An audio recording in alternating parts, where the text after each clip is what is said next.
नमस्कार मंडळी, मी दीक्षा शिर्के आणि तुमच्या सगळ्यांचं स्वागत करते माझ्या आजच्या नवीन व्लॉगमध्ये. तुमका माहितीच आम्ही सध्या न्यूयॉर्क मध्ये फिरा केलो हो. सुट्टीचे 4 दिवस एन्जॉय करू गेलो आणि ऍक्च्युली 2च दिवस. उद्या आम्ही रिटर्न जातलो. काल तुम्ही बघितला न्यूयॉर्क मधली गजबजाट बघितला, ते लाईट शो वगैरे तर बघितलातच. आणि जसं मी फिरतलं तसं तुमकाही फिरवतलंय आहे. सो आज आम्ही बघतलं तर तुमका बुक मिळतला. आणि आता आम्ही इलो हो एका मंदिराकडे दाखवतो. आज थोडासा मराठीतून. आज आम्ही आलेलो अतिशय सुंदर अशा भव्य असे न्यू जर्सी रॉबिन्सव्हिलमधील अक्षरधाम बघण्यासाठी. हे मंदिर जगातील दुसरे मोठे हिंदू मंदिर आहे. 185 एकरमध्ये पसरलेला हा परिसर.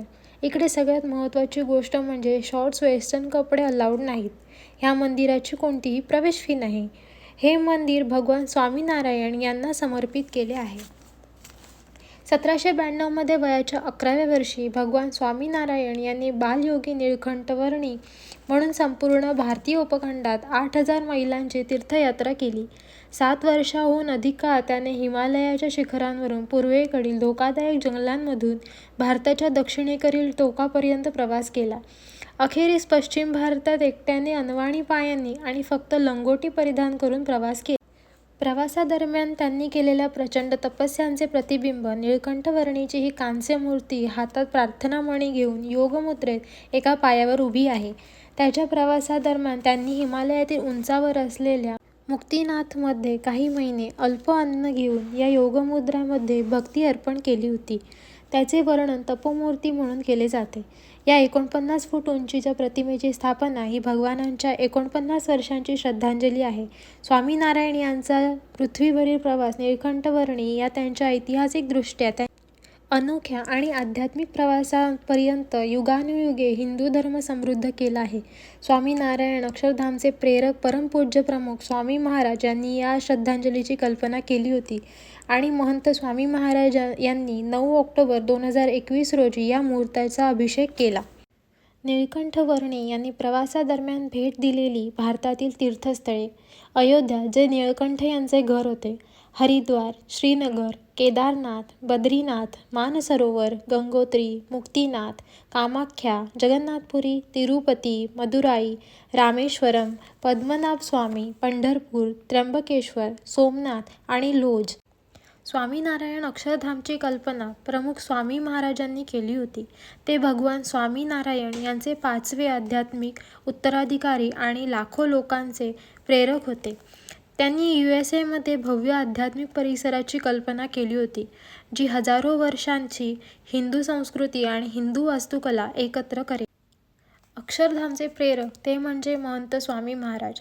परमपूज्य महंत स्वामी महाराज हे BAPS स्वामीनारायण संस्थेचे सध्याचे आध्यात्मिक प्रमुख. भगवान स्वामीनारायण यांचे 6वे आध्यात्मिक उत्तराधिकारी. केवळ त्यांच्या प्रेरणेमुळेच अक्षरधाम बांधण्यासाठी विविध क्षेत्रातील जगभरातील हजारो स्वयंसेवक एकत्र आले. भव्य समर्पण समारंभाच्या सभेला ते म्हणाले, अमेरिकेत अक्षरधाम बांधण्याची प्रमुख स्वामी महाराजांची इच्छा होती, जिकडे कोणत्याही जाती धर्माचा विचार न करता लोक येऊ शकतात. हे आहे ब्रह्मकुंड. याच्यात भारतातील 108 नद्यांचे पाणी तर आहेच, परंतु त्याचसोबतच अजूनही काही नद्यांचे पाणी याच्यात समाविष्ट केले आहे.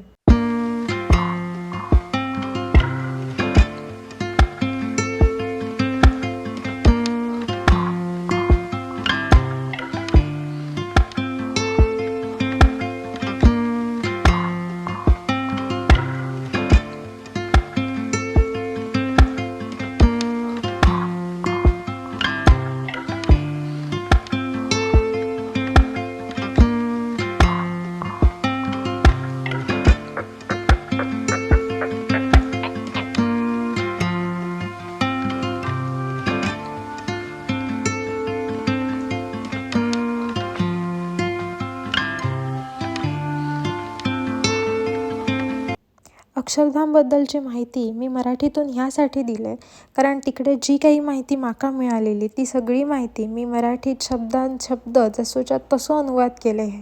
मालवणी बोलताना एखादो शब्द समोरच्याक नाही कळालं तर कोणाचीही भावना दुखावले जाऊ दे नको, म्हणून मी हे प्रयत्न केले की मी स्पष्ट मराठी शब्दात त्याविषयीची माहिती देऊ शकते. अयोध्येतला राम मंदिर तर बघूक नाही आहे, पण त्याचीच प्रतिकृती जवळपास माकाही वाटली आणि ह्या इतक्या अतिशय सुंदर असा मंदिर हा की त्याचं शब्दात वर्णन करणं खरंच खूप कठीण आहे. ह्या जो मेन मंदिर आहे ना त्याच्या आतमध्ये व्हिडिओग्राफी आणि फोटोग्राफी करणं अलाउड नाही आहे, त्यामुळे मी तुमका आतलं काही दाखवू शकणे नाही. पण आतमध्ये इतकी सुंदर मूर्ती केलेल्या आहेत ना, त्यांची वस्त्रा म्हणा किंवा त्यांचा कोरीव कामा इतक्या सुंदर आहे, ते सगळे मूर्ती जिवंत असल्याचा भास करवतात. आणि ह्या मंदिरावरती जा काही त्या खांबांवर त्या प्रत्येक भिंतीवर कोरीव काम केलं आहे ना, ती प्रत्येक गोष्ट आपली भारतीय संस्कृतीची जाणीव करून देता.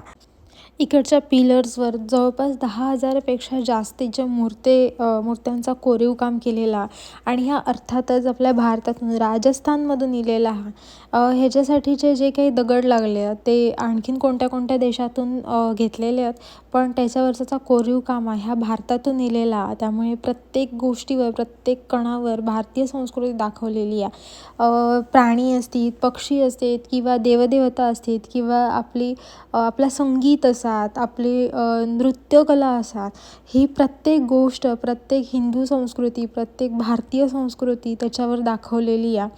आणि ह्या बघण्यासाठीच आपल्याबरोबरच म्हणजे हिंदू लोकांबरोबरच बाकीच्याही जाती धर्माची लोक परदेशातून लोक येत असतात आणि ह्या बघून खूप छान वाटला. म्हणजे आम्ही प्रत्यक्षात तिकडे कोरियन बघितली आहेत, त्याच्यानंतर चायनीज लोक बघितली आहेत, ज्या लोकांका आपली संस्कृती जाणून घेण्याची खूप उत्सुकता आणि ह्या सगळ्याची सुरुवात झाली 2014पासून ह्या कन्स्ट्रक्शनला सुरुवात झाली. 2015मध्ये थोडा झाला, त्याच्यानंतर 17मध्ये थोडा झाला, त्यानंतर 19मध्ये त्यांनी ब्रह्मकुंडाची साधारण सुरुवात केली, त्याच्यानंतर 20मध्ये थोडासा काम पूर्ण झाला, असं करत हळूहळू 21मध्ये पूर्ण झाला, मग 22मध्ये पूर्ण झाला आणि 23मध्ये तर त्या मंदिर खऱ्या अर्थान पूर्णत्वास गेला, ज्याचा सगळा काम कंप्लीट झालेला. अर्थात थोडासा मोठ्या मंदिराचा काम बाकी 2011पासून ह्या सगळ्याची खरं तर सुरुवात झालेली. पण अमेरिकेत भारताचा इतिहास तयार करणं ही खूप मोठी गोष्ट आहे. ही म्हणण्यासाठी किंवा बघण्यासाठी जेवढी सोपी आहे तितकी प्रत्यक्षात उतरवणं सोपी गोष्ट नाही आणि ह्या सगळ्यासाठी अर्थातच जवळपास 12,000 व्हॉलंटियर्सनी मदत केलं नाही. कोणतीही अपेक्षा न ठेवता इकडे ह्या व्हॉलंटियर्सनी मदत केली आणि त्यांच्या प्रयत्नांनीच आज आम्ही हिंदू मंदिर अमेरिकेत बघतो. एवढा प्रशस्त मंदिर तयार होण्यासाठी खरंच खूप लोकांची मदत हवी होती आणि ती ह्या लोकांनी केली आहे. म्हणून आज अमेरिकेत एक हिंदू इतिहास तयार झालेलो आहे. हिंदूंसाठीचं किंवा भारतातला एक इतिहास कायमस्वरूपीसाठी इकडे हजारो वर्षांसाठी तरी इकडे तो तयार झालेलो कारण की जसं म्हटलं की हजारो वर्षे ह्या मंदिरात काहीही होऊचा नाही. त्यानंतर आम्ही गेलो अक्षरधामच्या स्टोअरमध्ये, जिकडे आम्ही बरेचसे देवपूजेसाठी लागणारे गोष्टी घेतले, कारण इकडे खूप छान गोष्टी मिळत होते. अतिशय सुंदर असे देवारे होते, देवांचे मूर्ती होते, गिफ्ट आयटम्स होते, त्याच्यानंतर बरेचसे असे गोष्टी होते जे आपण देवपूजेसाठी वापरू शकत होतो. देवाची भांडी होती, खूप छान छान अत्तर वगैरे सुद्धा होता, जर देवासाठी आपण वापरू शकतो असावला, आणि त्यातले बरेचसे गोष्टी घेतले. ह्या सगळ्या बघून दमल्यानंतर आम्ही नंतर जेवणासाठी गेलो.